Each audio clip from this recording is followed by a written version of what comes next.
Hello and welcome to the Alexandra Wenman show. I'm so excited to have my guest today, Hira Hosén, Ascension Catalyst. Thank you so much for joining me today on the show. It's wonderful to see you. How are you? I'm great. I'm great. It's Lionsgate Day, and yesterday I had a lot of things to process through, so I was a bit afraid for today. I was like, oh my God, this is going to be, endless. But I woke up very energized, very happy, very blessed, and so I'm good. Yeah. Oh, amazing. It's the perfect day to be doing this interview and talking with you. So I want to just talk to you a little bit about Ascension and what led you onto this path to begin with. Those who are familiar with your work know that you are an Ascension kind of expert, I suppose, by now. I don't know. I don't think I will ever be an expert on this. I mean, we're all, right? We're all just starting these waves. So every day there's more information coming in. And I'm like, oh my God, I'm just, I'm such a beginner. But it's true. I've always been very interested in it, even before I knew about the words ascension. And the definition that I hold for the moment, because it changes as well all the time. Is that it's just like about expansion. So when you expand your awareness, that is ascension. That is like when you grow in a higher frequency of your vibrational signature, right? So anything can be ascension. Any religion, any dogma, anything, any dance, any meditation can be ascension. So I love that about my work, like being like. Nowadays, I call myself an ascension guide. I'm not a teacher anymore, or something like that. It doesn't fit me anymore. So as an ascension guide, I'm super happy because I'm like, okay, we can do anything. We can, dance, sing, go there, do this. It's all, it's all good. It's all about, as long as you're, bringing that joy out and bringing that happiness out. But I think my way really officially started in India. Of course. That's like 20 years ago, so that makes me feel old to think about it. But and then officially, when I really felt also the word ascension and the whole flow coming through, was the 1st of January 2000, when I was with one of my best friends and we were climbing the Giza pyramid, and we were on top of it, and it was. I mean, phenomenal. Like the energy was phenomenal, and I knew, like, okay, this is the beginning of a path, and I actually felt complete. I felt like whatever I had to do in the world was at that moment was completed. So I started that path as a feeling of total relaxation, because it was like, okay, whatever I had to do, it's done.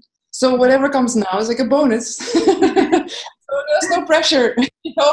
I did it. I was on the pyramid on the 1st of January 2000, whatever that meant, it was done. And it was a beautiful opening of Stargates, and, holding that clarity there was just amazing. And that's a lot. It's kind of in 2000, not that many people knew about Ascension, did they? It wasn't really a buzzword at that time. So, had you heard of that term at that time? Did you know what was happening? Could you put a word to it? Yes.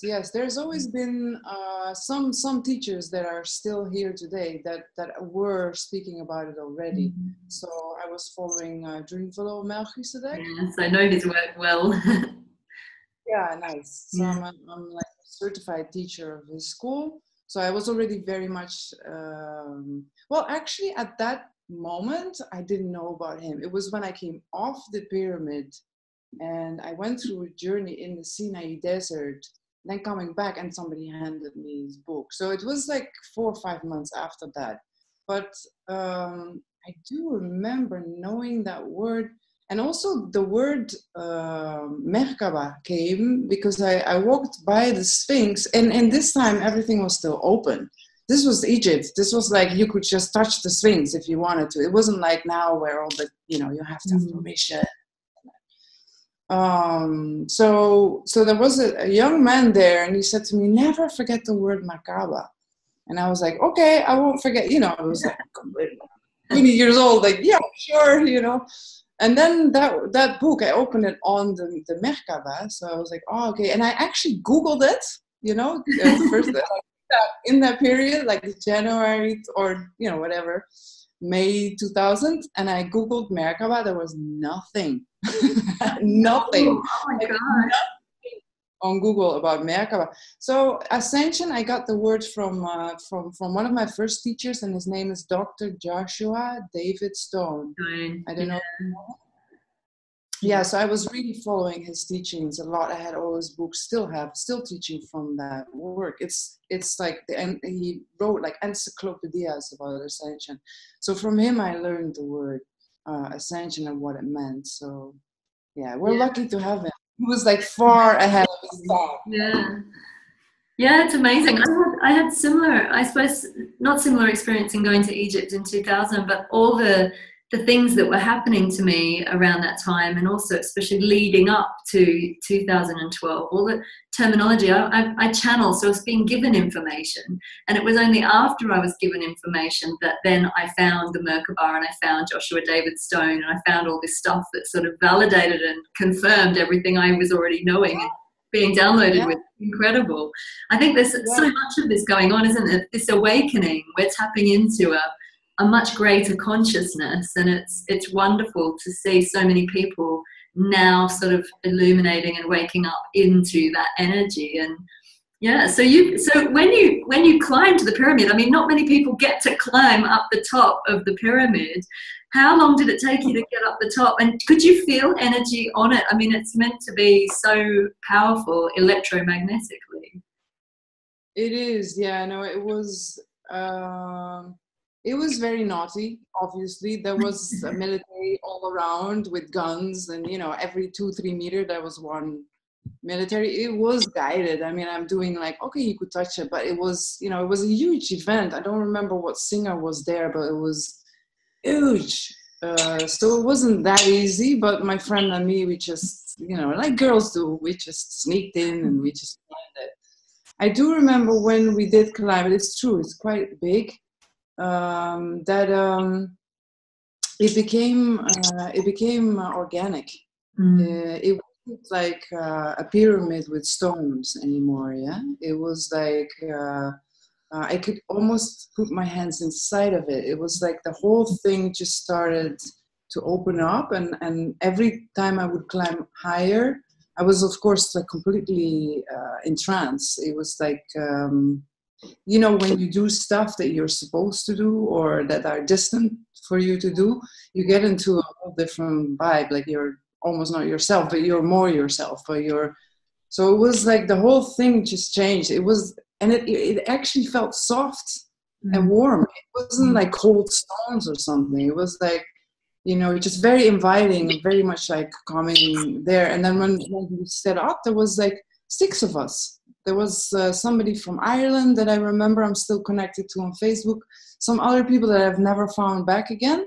And we were holding hands, you know, like we do in the rainbow, like holding hands and chanting. And yeah, it was very sweet, very, very beautiful. And at a certain point, I had some sort of download, like, and I didn't know at that time, we didn't call it download, yeah. So it's funny you said, like, yeah, it was nice to get the confirmation, because in that time I felt like I was a bit crazy, to be honest. Like, don't you? Yeah, you feel so, you know, you feel so alone with it. It wasn't, as I said, it wasn't on Google, it wasn't on Facebook, it was nothing of that. Like, you were just alone with your trip. It was like a full trip. Yeah. So, and then the download happened, and that's something that I will never be able, I hope so, but I think I will never be able to compare to anything. It was like, it's as if, because the work back then was done by only a few, so we had to carry that load. So now everybody's doing it, like, yeah, Ascension, yeah, and I'm happy. Yeah, I'm very happy we're all doing it together. I wouldn't want to go back. But in that case, this is 18 years ago, you had to carry that energy alone. So the download that would come was gigantic, was what we carry now with groups of thousands, but you would carry it alone. So it was really I was like, at certain points, I was like, am I still here? You know, like, is my body able to handle this? It's like, yeah, it was phenomenal. And then so we stayed up all night. And the next morning, late morning, we just went down and the military came up like, wow, there's 2 girls in the pool, because we were the only ones who stayed. It was a phenomenal. Yeah. Amazing. And obviously you're back now. I'm talking to you now from Egypt. So what led you back there now? We're now in 2018. I'm assuming you've been back since 2000. Yeah, I keep coming here since I'm very young. My father had an apartment in Alexandria, and so happily my karma, family karma or whatever, has always brought me here. So I can't count anymore how many times I've been in Egypt. Now I'm in the Sinai desert. Beautiful. It's dark in my room, but there's so much light, so cover. I'm here because I'm also doing a travel, just like you, in October, and I'm guiding groups into the pyramid, and I'm very, very excited about it because I'm basically renting the pyramids for 2 hours. Yeah. You get the private time in there, don't you? It's incredible. So how long is your retreat running for? It will be 4 retreats, so it's a whole month. So 4 people can sign up. Amazing. Yeah, well, it's gonna be like from the beginning till the 4th of October until I think the 28th of October. So there's like first retreat is in the pyramids, and the hotel we have is looking out on the pyramids. So that's going to be amazing. That's really to reactivate the pyramids. Actually, it's like they are very dormant in our days. Even though I had my experience 18 years ago, there's some energy there that's quite dormant still until humanity is ready. So now I feel like, okay, humanity's ready. I can go in and do this meditation. Finally, not from above, but from inside, you know. Yeah. So that's really cool. I'm going to take people into the Sinai desert, which is going to be amazing too. We're going to climb the Sinai mountain and really reactivate those Mary Magdalene codes and the whole energy of the Essenes, the Melchizedek, like everyone that has always been there, the ancient ones. And then we do a cruise to all the major temples, or not all. We can't do it all, so we'll just take the major temples.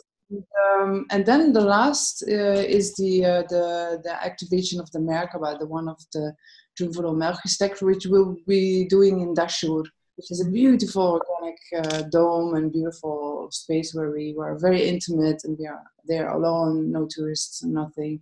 So yeah, it will be, and so people can sign up for the whole month. They can do the whole thing from the beginning till the end. So I'm really excited. So I have sign-ups already. So the core group is there, and I can't wait. That's amazing. We're going to be like a tag team because ours starts on the 3rd, and we start in Giza as well. So we'll probably run into each other while we're there. But sounds like we're doing kind of similar things in the reactivating of the temples and the pyramids, and then very different after that. But it's amazing. So people can come and do either one or all 4 of your different components. That's gorgeous. I love that. And it kind of forms like the base of the pyramid, doesn't it? The 4 corners. Yeah, it's phenomenal because it's as you like, I channel stuff and it just came guided in. Yeah, so it's like the guidance told me, then you do that, then you do that. So yeah, and I'm especially also looking forward to the Sinai desert experience, because going up that mountain, it's been 18 years. So, and when I was up that mountain 18 years ago, I had a very big experience. I had dreams. I was basically, I had no money, no food, no bags, nothing. I was just up there, and I was a Bedouin, and he said, well, I have some blankets. So he gave me some blankets, gave me some food, and he said, just stay up here as long as you want. So I stayed in the cave there, which is called the Moses Cave. And I was a bit like, I've been growing up Christian, so I was a bit like, yeah, right, Moses Cave, whatever. I wasn't taking it very serious, but I had dreams like of Moses receiving those, and I was like, okay, this must be like, I must be influenced by something. but they keep coming back. So it really became visions and dreams. And so I stayed six days up there, or something like 5 days, something like that. And it was just phenomenal. So, and I didn't go back there. So now I'm going to bring a group there. We're going to clear Stargates and just do amazing stuff, like really, because the Sinai Desert needs it. That's also why I feel I'm here. It just needs that ascension light. It needs the, you know, there. Like I look straight here, I look over the sea, I see Mecca. So I'm like, you know, and then on the other side I have the mountains. So I'm like, you know, I'm in a spot where our light can do a lot. Yeah, just really a lot. So I'm really looking forward to those Stargates and clearing them, and yeah, it will be phenomenal. Like, oh, beautiful. I can't wait. And it's amazing. It's interesting actually talking about Stargates, because when we went last time in April, we actually went to Abu Ghorab's Stargate, and I was channeling a lot of information about ancient technology and how the pyramids were used and things like that. But this is interesting to me because you actually have a scientific background, don't you? You've worked in sort of a technological arena, and now it's like you're working with the actual Stargate technology. You know, we both do work with kind of Merkaba energy and sacred geometry. But how do you feel, what do you feel we still have to learn as humanity in order to catch up with the ancients in terms of technology? Because obviously you've seen it from the 3D perspective, that scientific mindset. And you and I know that it's one and the same. Spirituality and science, there's not really any difference, is there? We just need to bridge it. What do you feel we need to do, I guess, or what do you feel we need to understand about technology in order to get to where we need to go?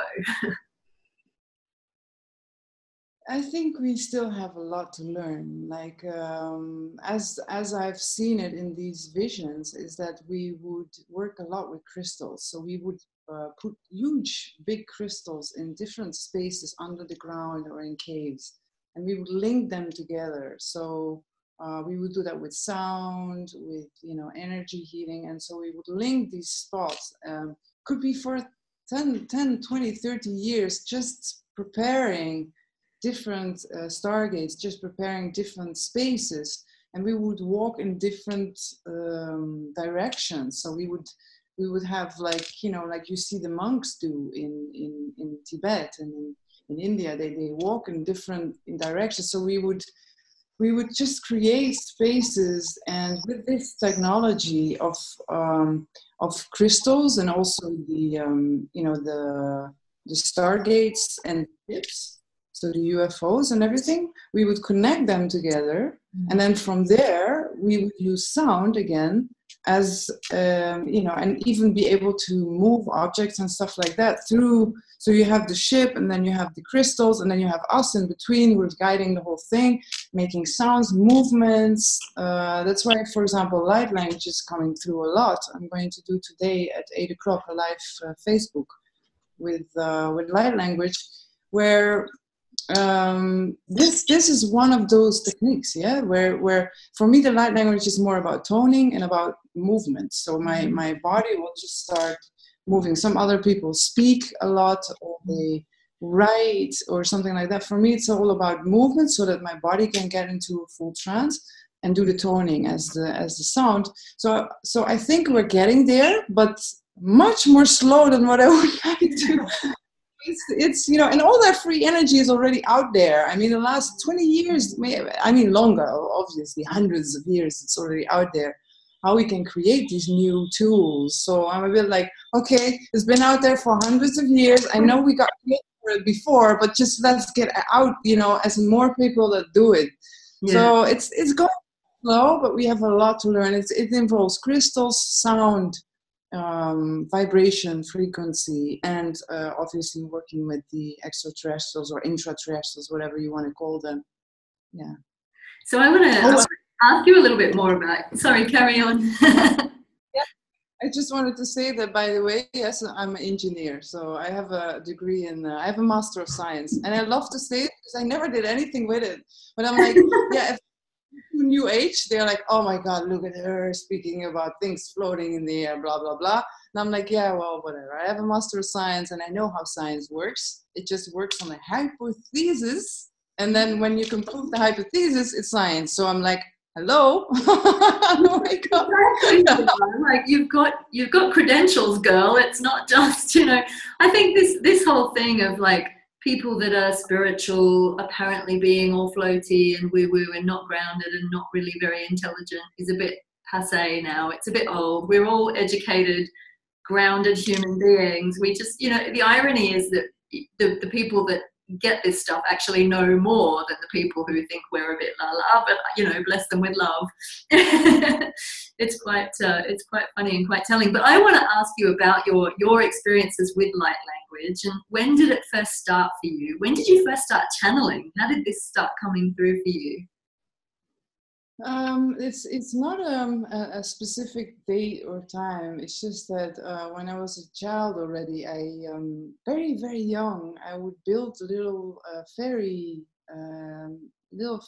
places like altars in trees, and so I would be all day outside and just make little things, and I would just be with the fairies. So I think that's where it started, because obviously the light language, you can channel all the ancient ones, and you can channel the fairy kingdom, and you can channel the Stargate and the galactic families and universal families, and basically you can go for whatever, so it's I think that's where I started. As already as a child I was very in tune with that, but it was very secretive. So it was very like on my own, like only when I was alone. And that just continued to like this year, only when I was alone, or people would see me do it when I would be dancing. But they would just be thinking, oh, she's a bit off, and some people would love the way I dance, and some people would think a bit weird.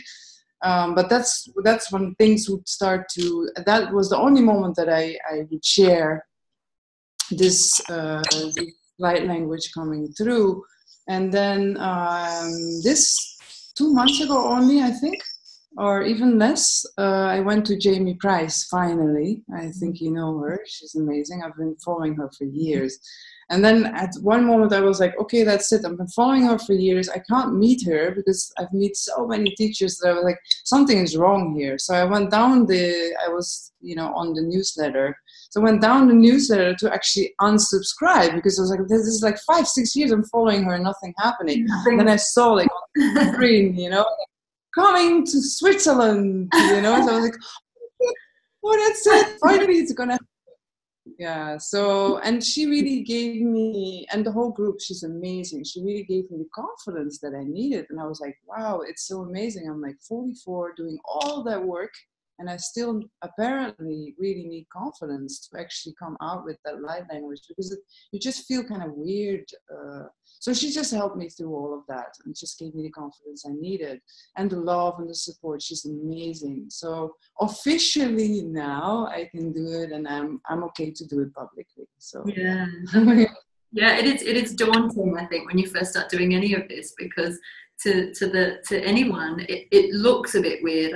I know that, like, when I channel, sometimes my hand shakes and the voice changes, and then if the light language comes through, it comes through in my healing sessions as well with people. And I always say before, just in case this happens, if you need to laugh, do, because it's all about joy as well. Like, don't feel like you have to stifle your laughter, because it will sound a bit bonkers, but it's actually going to raise your frequency, and that's the whole point of it. So yeah, I think it's like we're all, even though we're all out there now, kind of publicly talking about it, it's still a bit daunting when it comes through, isn't it? I watched your beautiful channeling in the cave, the Mary Magdalene one, recently with your friend. That was just amazing, really beautiful. The energy was so powerful, and so at the same time really harmonizing and calming. It was really beautiful. So are you taking more groups to France as well? Is this because I know that you're very much on the Mary Magdalene trail? You're so sweet, Alexandra. I love your energy. So sweet. Oh, bless you, Hira. Yes, I am in Ascension Day. Like in France, we have a special and official Ascension Day where everybody's free. And so that day, there's a week, we go to Wisle. I've never been there, but this year in May, I went up for the first time. So I give a workshop there with my sister Petra van der Linde, and so we will go there again. And she's organizing stuff also around the, Rennes Chateau and Boom, and stuff like that, like all these beautiful Mary Magdalene places, Sainte Marie de la Mer. So it's all slowly happening, and yes, so we are bringing groups into France. Beautiful. Yeah, because you were living in France, weren't you? I know that you're a Zen nun. Am I right? Yes. And how long were you in France for? We're still officially living in France, so we still have an apartment there, and it's true, it's around the area of the Mary Magdalene and the Qatar temples and everything. So in the beginning, I didn't know that. I was just pulled there because we started a Zen temple there. So we lived there 10 years. And then, of course, after a while, I started to understand that I had a link with those places and that Mary Magdalene came there and, so all of that. And so, yeah, I'm a Zen nun. So officially, my husband is a Zen master. And yeah, I love it because it really brings the practice of meditation in a more daily context. Because I need discipline, I don't just go sitting somewhere every day for 1.5 hours. So I needed that context, the structure of the whole Sangha, of the whole group. And about a year ago, we left because the energies were changing, the dynamics were changing. The master was, our mutual master, is giving more and more place to other people, and so things just moved, and so we went out, which was a big, huge thing for us. And now I'm following another teacher. So my Zen master is with me everywhere I go. So I feel like I'm not doing anything new or something or different. I feel that I'm still doing that Zen practice. It's just that I'm now part of also another Sangha, and this teacher is called Tenzin Wangyal Rinpoche. And he teaches Dzogchen. So it's also Buddhism and also Burn tradition, very, very ancient. So Hira, you also work with people one-on-one in session. How do you work with individuals? I basically go into a very easy ground. Like I bring them through guided meditation inside of themselves. There they connect to their own source, and once they have connected to their own source, I hold space, and we can do in that space, when they're in that trance, you could call it, or meditative state, we go into processing emotions or physical ailments or mental obsessions or anything like that. We bring it first, we go into that space, become that space, become infinite awareness, and then from that infinite awareness we invite whatever experience there is that needs healing, and then just by recognizing it and observing it, so we're not doing much, we're not like a healing in that sense, but because we are giving it space, it just heals naturally. Some things obviously you carry with you your whole life, so it's not like done in 5 minutes, but it is possible. If you go really, really deep, then it is possible. So it's like this. Yeah, it's like often the awareness is enough, isn't it? Just having the acknowledgement of it can transform. Yeah, and I will use my bell, like my beautiful golden bell. So it's possible. We do chanting, healing, meditation. So, but the meditation is the thing. Like some people just want to talk, and then I usually not agree with that. Yeah. And speaking of transformation, obviously you're looking very different to how we're used to seeing you. Tell me about the haircut, because we had a sort of a beginning of a conversation before we started recording. What was behind this decision to cut your hair? It was something I wanted to do for quite a long time, but my husband and my daughter Mahatma, they didn't agree. Especially my daughter, she was like, "No, mommy, I don't want to see you without hair and stuff." So So I prepared them slowly, and at a certain point they were both okay, and they said, "Okay, you can do it." Because especially in the beginning, it's quite intense. It's like you know, it's people also on the street just you really want to do this, and knowing that this is what you want, because it really.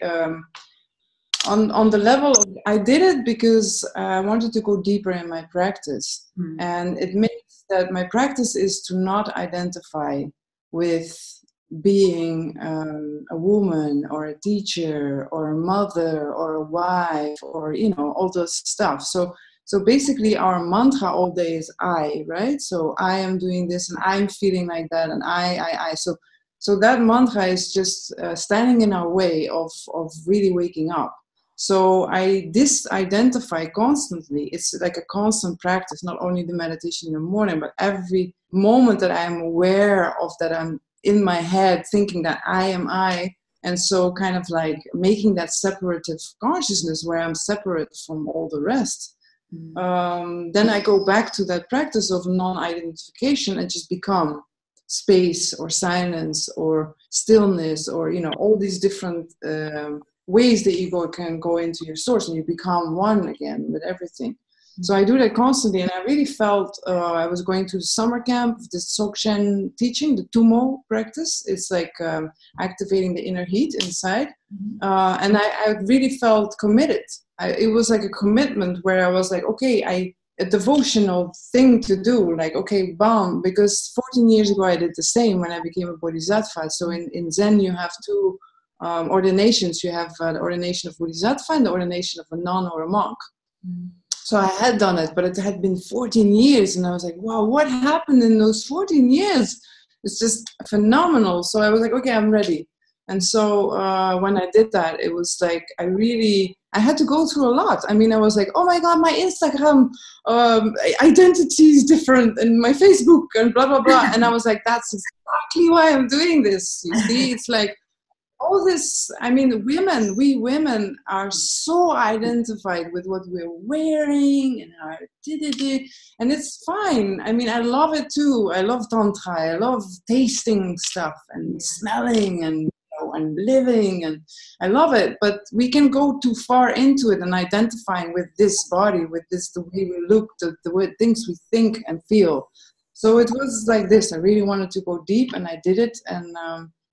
And so, yeah, I really feel like it's like I cut, like directly, boom, and I start. Yeah, so. Like appearing back. Amazing. Oh, I love your philosophy, Hira. I love everything that you have to say about this non-identification. I think it's very true. And I think sometimes we do get too attached with our titles and everything. So it's very refreshing. And, it shows that we're all part of that one unity consciousness of love as well, doesn't it? Yeah. Amazing. Hira, thank you so much for talking to me today. Just to remind our viewers, can you let us know your website and how people can find you to find out about your retreats and your sessions and everything? Yes, of course. I have a website which is called Tantra of the Heart, tantraoftheheart.com. Yeah. And then I have another website which is called Ride Your Lotus. I give online classes sometimes every week, and now I do one a month, like it's summer and I need a lot of integration and preparation for the work that I will be doing. So that's called rideyourlotus.com, and that has all the events in it, so you can book straight through the Ride Your Lotus, or find more information about my meditations, free meditations, everything on tantraoftheheart.com. So. Amazing. And I'll share all the links below the video and in the title so that people can see and just go and click there. But thank you so much, my darling. I hope to bump into you in Egypt in October, and hope to speak to you soon. Thank you, Hira. And for all of those watching, thank you so much for tuning in and watching the Alexandra Wenman show today.